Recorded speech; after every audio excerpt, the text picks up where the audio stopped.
എറണാകുളത്ത് തീവ്രവാദ കൊലപാതക കേസ് പ്രതികൾ ചേർന്ന മനുഷ്യാവകാശ സംഘടന രൂപീകരിച്ചു. NCHDR എന്ന പേര് രൂപീകരിച്ച സംഘടനയിൽ കാപ്പ, കൊലപാതക കേസ് പ്രതികളും മോഷണക്കേസ് പ്രതിയുമെല്ലാമുണ്ട്. കൊച്ചിയിലെ ഗുണ്ടകളുടെ പുതിയ നീക്കം ഗൗരവത്തോടെയാണ് പോലീസ് നോക്കിക്കാണുന്നത്. ഗുണ്ടകൾ സംഘടന രൂപീകരിച്ചെന്ന് തിരിച്ചറിയാനും ഉടൻ റിപ്പോർട്ട് ചെയ്യാനും സ്പെഷ്യൽ ബ്രാഞ്ചിന് കഴിഞ്ഞിട്ടുണ്ട്. വിശദമായ റിപ്പോർട്ട് നൽകാൻ ആലുവ റൂറൽ SP സ്പെഷ്യൽ ബ്രാഞ്ചിന് നിർദ്ദേശം നൽകിക്കഴിഞ്ഞു.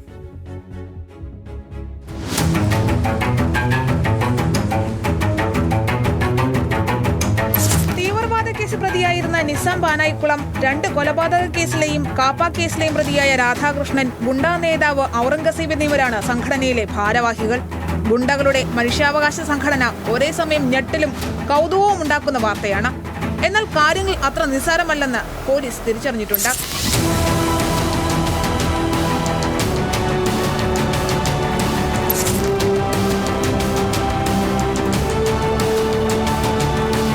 കൊച്ചി കൊട്ടേഷന്റെ ആധുനിക വഴികൾ തേടുകയാണെന്ന് വേണം മനസ്സിലാക്കാൻ. അതിന്റെ ഏറ്റവും ഒടുവിലത്തെ സംവിധാനമാണ് ഗുണ്ടകളുടെ മനുഷ്യാവകാശ സംഘടന. പഴയതുപോലെ പണം വാങ്ങി കൊട്ടേഷൻ ഏറ്റെടുക്കാനോ അതിന്റെ പേരിൽ ഏതെങ്കിലും പ്രശ്നങ്ങളിൽ ഇടപെടാനോ ഗുണ്ടകൾക്ക് കഴിയില്ല. അങ്ങനെ ഉണ്ടായാൽ ആ നിമിഷം പോലീസിന്റെ പിടിവീഴും.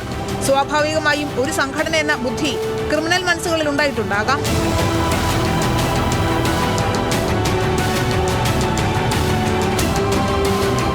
നിയമപരമെന്ന് തോന്നിക്കും വിധം ഒരു സംഘടന, അത് മനുഷ്യാവകാശത്തിന്റെ പേരിൽ മധ്യസ്ഥത നടത്തുന്നതിനും കൊട്ടേഷൻ നൽകാൻ ആഗ്രഹിക്കുന്നവർക്ക് സമീപിക്കുന്നതിനും ഒരു സംഘടന, മനുഷ്യാവകാശ പ്രവർത്തനങ്ങൾ എന്ന നിലയിൽ വിഷയങ്ങൾ പരിഹരിക്കാനുള്ള ശ്രമമെന്ന് പൊതുസമൂഹത്തിനെ ബോധ്യപ്പെടുത്താം.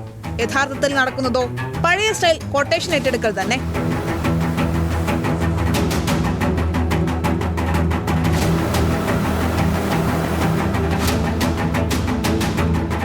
ആരൊക്കെയാണ് മനുഷ്യാവകാശ സംഘടന രൂപീകരിച്ചിരിക്കുന്നത്?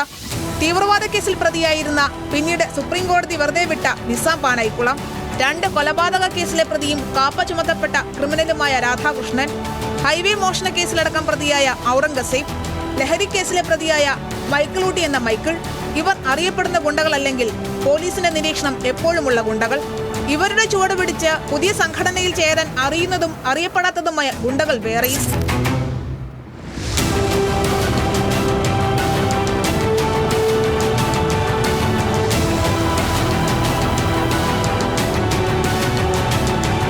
ഏതായാലും പുതിയ നീക്കം മുളയിലെ നുള്ളുകയാണ് പോലീസ്. ഗുണ്ടകൾ പുതിയ സംഘടനയുണ്ടാക്കുന്നു എന്ന വിവരം അതിവേഗം സ്പെഷ്യൽ ബ്രാഞ്ചിന് കണ്ടെത്താൻ കഴിഞ്ഞു. വിവരം ഉത്തരവാദിത്തപ്പെട്ട ഉന്നത ഉദ്യോഗസ്ഥരെ അറിയിക്കാനുമായി വലിയ കൊട്ടേഷൻ ഏറ്റെടുക്കാൻ ആരും സംശയിക്കാത്ത പ്ലാറ്റ്ഫോം. ഈ ലക്ഷ്യത്തിലാണ് ഗുണ്ടകളുടെ മനുഷ്യാവകാശ സംഘടനയെന്ന് പോലീസ് പ്രാഥമിക നിഗമനത്തിലെത്തിയിട്ടുണ്ട്.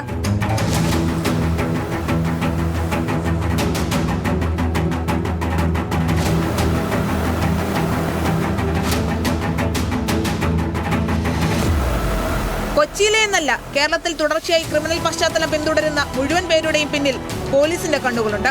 അതുകൊണ്ട് തന്നെ ഇവരുടെ നീക്കങ്ങൾ കൃത്യമായി തിരിച്ചറിയാൻ പോലീസിന് സാധിച്ചിട്ടുമുണ്ട്.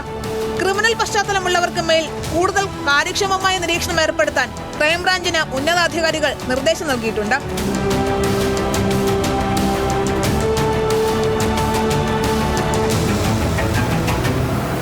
NCHDR എന്ന സംഘടന കൊണ്ട് എന്താണ് ഉദ്ദേശിച്ചതെന്ന ഗുണ്ടകളുടെ ഭാഗത്തു നിന്നുള്ള വിശദീകരണം ഇതുവരെ പുറത്തു വന്നിട്ടില്ല. സംഘടന ഉണ്ടാക്കിയതിൽ പ്രധാനികളെല്ലാം ആലുവയിൽ നിന്നുള്ളവരാണ്. വിശദമായ റിപ്പോർട്ട് നൽകാൻ ആലുവ റൂറൽ SP സ്പെഷ്യൽ ബ്രാഞ്ചിന് നിർദ്ദേശം നൽകിയിട്ടുണ്ട്.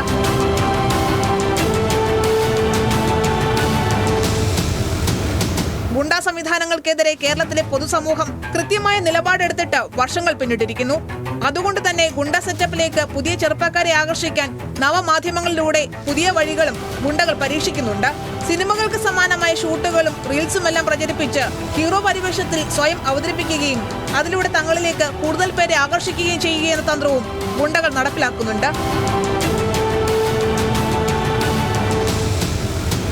News desk, news Malayalam.